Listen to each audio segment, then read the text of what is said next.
اللہ رب العزت نے جو اعمال صالحہ جنہیں ہم گڈ ڈیڈز کہتے ہیں، نیک اعمال، عبادتیں، وہ دو طرح کی پیدا فرمائیں۔ ایک کیٹیگری ان عبادات کی وہ ہے کہ جو اپنی ذات میں اصلاً عبادت ہی تھی، حکماً عبادت تھی، جیسا کہ نماز ہے، قرآن مجید میں اس کا حکم ہے اور وہ اپنی اصل میں عبادت ہے۔ روزہ رکھنا ہے، اللہ پاک نے حکم عطا فرمایا اور وہ اپنی اصل میں، اپنی حیث میں عبادت ہے۔ اسی طرح زکوٰۃ دینا ہے،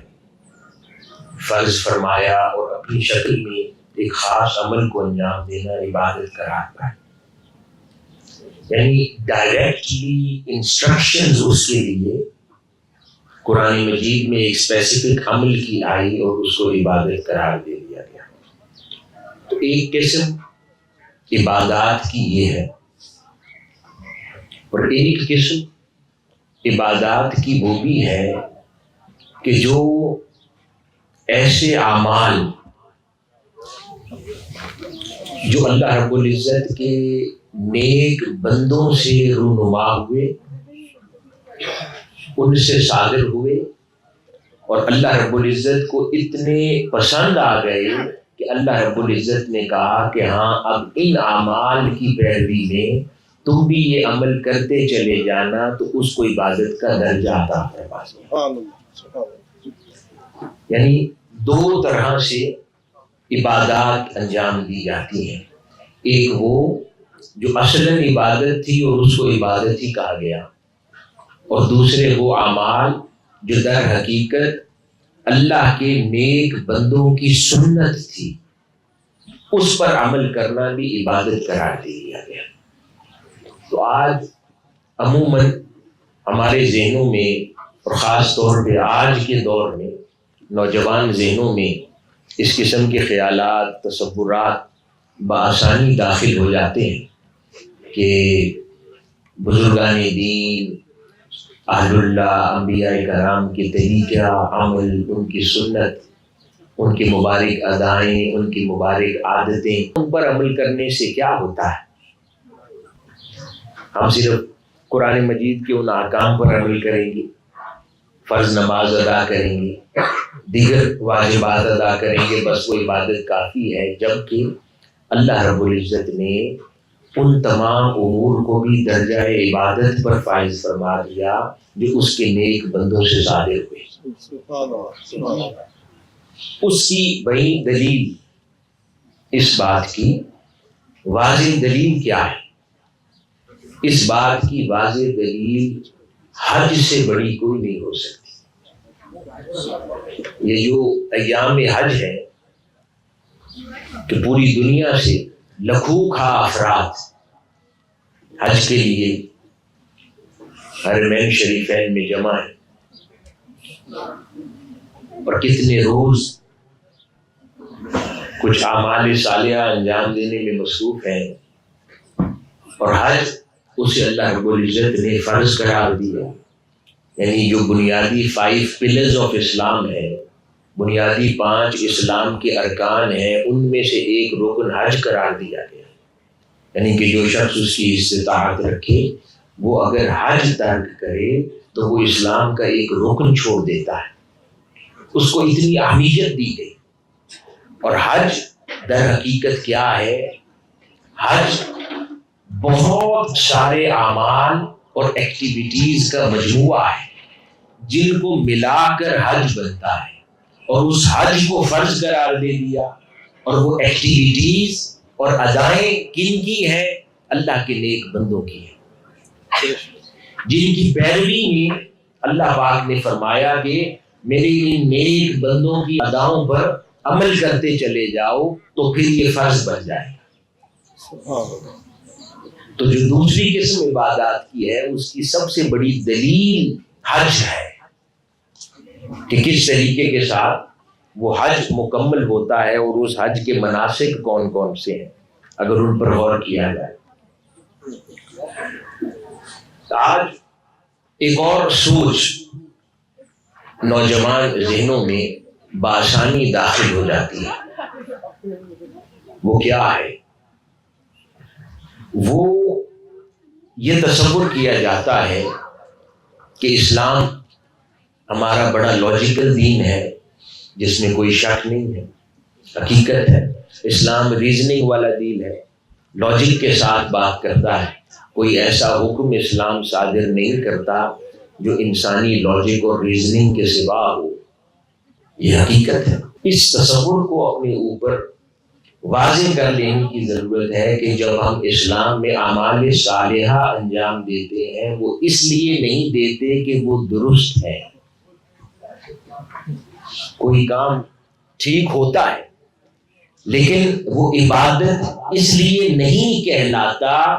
کہ وہ درست ہے اس لیے وہ عبادت ہے، نہیں، وہ عبادت کے درجے پر اس لیے پہنچا ہے کیونکہ ہم نے اسے حکم خداوندی مان کر اس پر عمل کیا، جو قرآن مجید میں حکم ہے، آقا علیہ الصلوۃ والسلام کی احادیث مبارکہ میں احکام ہے، وہ یقیناً درست اعمال ہی ہے جو انسان کی بہتری کے لیے ہے۔ لیکن ایک مسلمان کے لیے جو بہت ضروری بات ہے سمجھنے کے لیے، ہم اس پر عمل اس لیے نہیں کرتے کیونکہ وہ درست ہے، وہ یقیناً الٹیمیٹلی درست ہے، لیکن وہ عبادت تب کہلاتے ہیں کہ جب ہم ان پر عمل اس لیے کرتے ہیں کہ وہ اللہ اور اس کے رسول صلی اللہ علیہ وسلم کا حکم ہے۔ ایک مسلمان کے لیے اچھے کام کا پیمانہ حکم خداوندی ہے کہ اللہ کا حکم ہے تو اچھا کام، ادروائز نہیں۔ اگر یہ اس ادروائز کی گنجائش ایک مسلمان ذہن نوجوان اپنے اوپر کھول لے گا تو اس ادروائز کی گنجائش سے پھر اسلام کے ان احکامات اور جو فرائض و واجبات کی تعریف قرآن و سنت نے ہمیں عطا کی ہے اس سے پھر تعویلات کا رستہ کھل جاتا ہے۔ مثال کے طور پر قربانی ہے، یہ قربانی فرض سیدنا ابراہیم علیہ السلام اور سیدنا اسماعیل علیہ السلام کے اس واقعے کی سنت میں ادا کی جاتی ہے۔ اب سوال پیدا ہوتا ہے کہ یہ واقعہ تو 4-5 ہزار سال پہلے ہوا، تو اس کے بعد جو یہود ہے یا نصارہ ہے، کرسچن کمیونٹی ہے، یہ جوش کمیونٹی ہے، وہ بھی تو ابراہیمک فیتھ ہی کہلاتے ہیں، ابراہیمک فیتھ، تو وہ قربانی کیوں نہیں دیتے؟ کیونکہ وہ بھی سیدنا ابراہیم علیہ السلام پر ایمان رکھتے ہیں۔ تو ہسٹوریکلی اسپیکنگ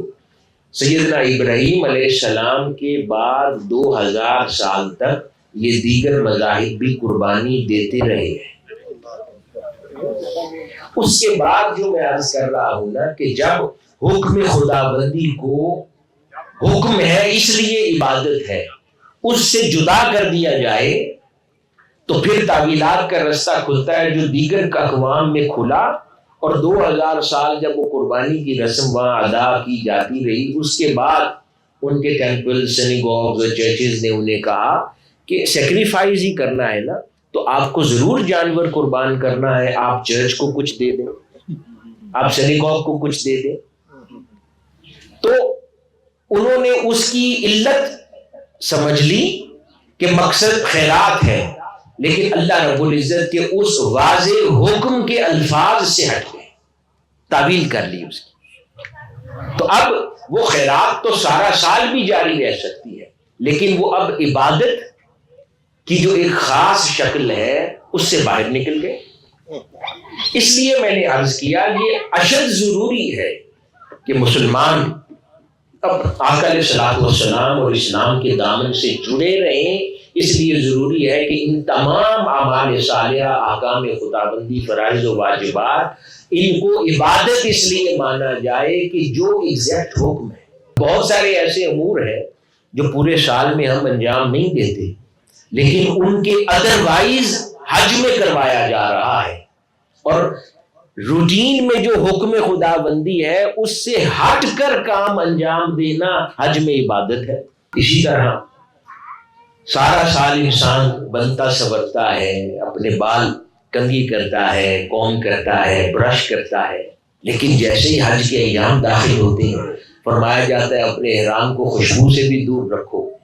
اور اپنے بالوں میں برش اور کوم بھی نہ کرنا کہ کہیں تمہارے بال گر نہ جائیں۔ اگر کوئی اس سے ادروائز کرے گا تو 100 بار بھی حج پر جاتا رہے وہ مناسک انجام نہیں پائیں گے۔ اب اللہ پاک کا حکم ہے سے اس کو انجام دینا ہے تو عبادت مکمل ہوگی، انجام نہ دیں گے تو عبادت مکمل نہیں ہوگی۔ قرآن مجید میں حکم ہو گیا کہ جہاں پر میرا ابراہیم کھڑا ہوا تھا وہاں پر نماز ادا کرو، تو وہ حکم خدا بندی ہے، اس لیے عبادت ہے۔ اب کوئی ضد میں آ کر کہ نہیں یہ تو شخصیت پرستی ہے، کوئی کہے کہ یہ شخصیت پرستی ہے، میں نے مقام ابراہیم پہ نہیں، میں نے پڑھنے 2 نفل ہی پڑھنے ہیں، میں حرم کے کسی اور حصے میں پڑھ لوں گا، اس کا حج نہیں ہوگا۔ عالمی شہرت یافتہ شخصیت ڈاکٹر حسین محی الدین قادری کے علمی و فکری خطابات، رپورٹس اور ڈاکومنٹری سے مستفید ہونے کے لیے ابھی آفیشیل یوٹیوب چینل ڈاکٹر حسین قادری سبسکرائب کریں۔ اپ ڈیٹ رہنے کے لیے بیل کا بٹن دبائیں۔